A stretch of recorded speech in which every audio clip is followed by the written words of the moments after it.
Step 1. Cut the hose square and clean the hose bore using a blowgun or a projectile cleaning system.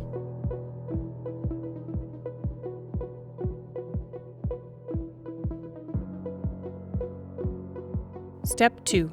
Mount the stem in a vise and lubricate the nipple stem and the inside of the hose with a heavy oil, such as gear oil or hydraulic oil. Step 3. Remove the hose cover completely to the length indicated on the crimp chart using a wire wheel or hand skiver. Check the skive length. Step 4. Place the ferrule over the end of the hose and push the hose onto the stem until the hose bottoms against the stem shoulder. Step 5. Push the ferrule back towards the fitting thread so that the collar aligns correctly over the groove in the stem. Step 6. Position the fitting in the crimper so that it will crimp the full length of the ferrule without damaging the hex or the thread, and crimp to the correct dimension. Step 7. Verify the crimp dimensions by measuring at the midpoint of the crimp. Step 8. Cap your hose assembly to maintain cleanliness.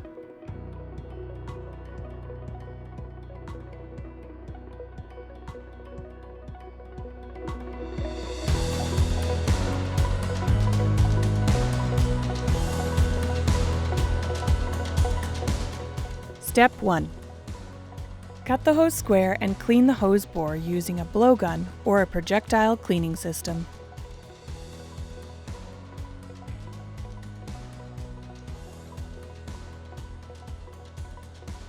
Step 2. Mount the stem in a vise and lubricate the nipple stem and the inside of the hose with a heavy oil, such as gear oil or hydraulic oil. Step 3. Place the ferrule over the end of the hose and push the hose onto the stem until the hose bottoms against the stem shoulder. Step 4. Push the ferrule back towards the fitting thread so that the collar aligns correctly over the groove in the stem. Step 5. Position the fitting in the crimper so that it will crimp the full length of the ferrule without damaging the hex or the thread, and crimp to the correct dimension. Step 6. Verify the crimp dimensions by measuring at the midpoint of the crimp. Step 7. Cap your hose assembly to maintain cleanliness.